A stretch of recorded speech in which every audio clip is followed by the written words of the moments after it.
There's a new Pixar movie coming out this week, Jay. Did you know I that? haven't heard anything about that except how bad it's performing. That's it. Well, it hasn't had a chance to perform yet, but it's not looking good. Certainly not looking very good for Elio. I started seeing some first reaction social media stuff from Yeah. people, and almost all of it had exactly the same verbiage.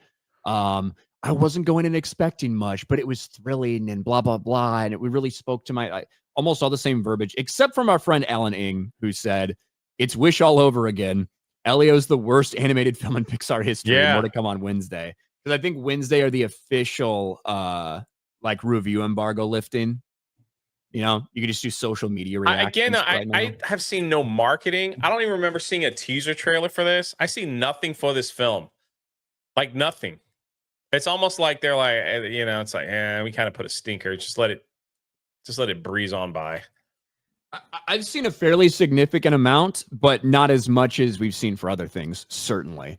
But, Pixar, it used to be a time where Pixar, it wasn't just big sequels to things that were drawing eyes or getting attention or getting praise for Pixar. Certainly now that's the way it is. Inside Out 2, a sequel to something that was made, 10 years ago, did big money at the box office. There's a reason they've announced another Frozen, another Toy Story, like all this shit, is because, quite frankly, all their original stuff has bombed over the past, 5 years? And even some things that aren't original, like Lightyear obviously wasn't original, but it's not part of Toy Story. It was about a character, like a different way to tell a story of Buzz Lightyear, a character that people are familiar with. That fucking bombed. Yeah. But the newest one, Elio, looks to be pretty fucking bad in terms of box office tracking. A few weeks ago, beginning of June, Jay, Elio was tracking to open 35 to 45 million. Not exactly great. One of the worst debuts Pixar's had, especially factoring in inflation.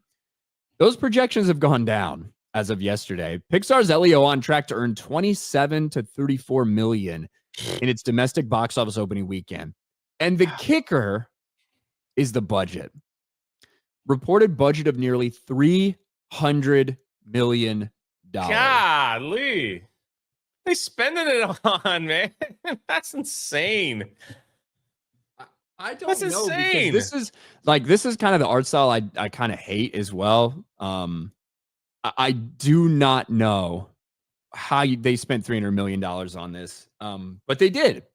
And look, they shifted their release date. They weren't originally supposed to come out today. They were supposed to come out last week, but they didn't want to go up against How to Train Your Dragon, so they moved release dates.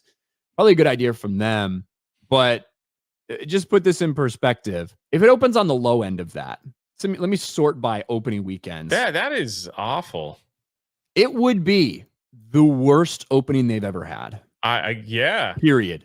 If it's a 27 million, that would be below Toy Story, which was $30 million in 1995. These other ones here, Toy Story 2 had like only a handful of theaters when it launched before it had a full release. That's why Toy Story 2 and A Bug's Life were at these like very low numbers. But I mean, just look at some of the stuff they've put out lately. Can we sort by date? Let's sort by release date, shall we? Trash. Like I said, Inside Out 2, massively successful. Not an original story, a follow-up, a sequel. Elemental, if you remember Elemental, started off very poorly, had a decent run, especially internationally, still lost money for them, right? Didn't reach that $600 million mark with $200 million in marketing, $100 million in marketing, $200 million budget. Lightyear, unmitigated disaster. You had some things they released during COVID, right? Turning Red got panned by everybody. Luca. Now, Turning Red, I don't even think released in domestic theaters. That just released internationally, went on Disney Plus. Luca, same thing. Soul, I believe that was the same thing until they did it later. Then they did a domestic release for all the things they released on Disney Plus during the COVID era, and all of them fucking flopped and failed. And then Onward, right before COVID, failure. But we have had 5 years of original stories completely tanking for them. And that's not the way it used to be with Pixar. No, and they'll probably go back to the remake or whatever and just try to do a part 3, part 4, part 7, part 10, whatever works for them. That's where we are. And from a business perspective, if people are going to show up, why not? because you clearly Yeah. can't create original stories anymore. That's what I'm saying. Like they put out original and they're like, well, our original stuff doesn't work anymore. We got to go back to what worked. I guess people just want to keep extending stories of something that should have been done a long time ago. I mean, how many Toy Stories are we going to freaking get? Like, don't get me wrong. Like a lot of them have been very good, but like, are we going to get another one like 4 years down the road? But 4 sucked, man. So I never saw it. Fuck Toy Story 4. Yeah, I never saw it, so I have no idea. But it's that these divisions, man, they just need a whole. They need to be cleaned out and start because they don't know what they're doing. We've been calling out for years, just mess after mess after mess. We're just gonna get more crap until like I think there's a whole change of leadership. So It is wild that they spent $300 million. That's the craziest part. It's like I wish they would never do this, but it would be interesting to see like some detailed receipts onto where that money's going. You know, I mean, look, you look at how much like you look at the CGI. I know this isn't an animation, but you look at the CGI from like the original Jurassic Park and how great it is. You know, and then like you look at like the CGI of today, it looks like we've gone backwards for some reason. It just doesn't look good. Well, it looked super impressive for when it was, but they used it very limited amount in Jurassic Park, right? They used it just enough to make it look awesome, and now it just seems like.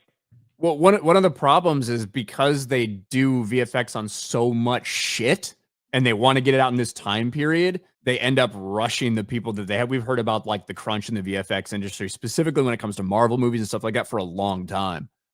Because they're so adamant about pushing it out this time.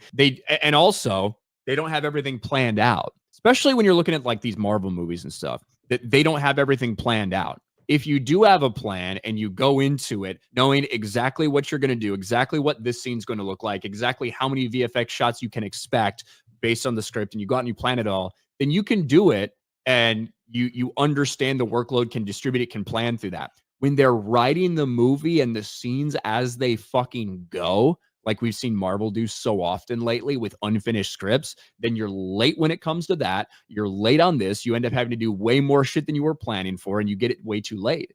And you end up with these very rushed CGI jobs that look horrible. And then they wonder why nobody wants to go see their crap. So, and here we are, another bomb on their hand.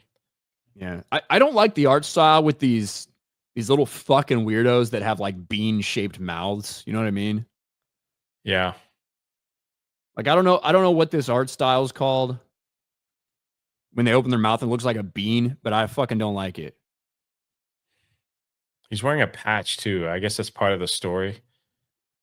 It's about a little kid who feels alone and is either, I don't know if it's his mom or his aunt, is like in the military, and he's kind of acting up, and he's got a very active imagination. He gets abducted by aliens and is like the representative for Earth in this big conglomeration of, you know, all these different aliens from all around the galaxy. And he's like Earth's representative.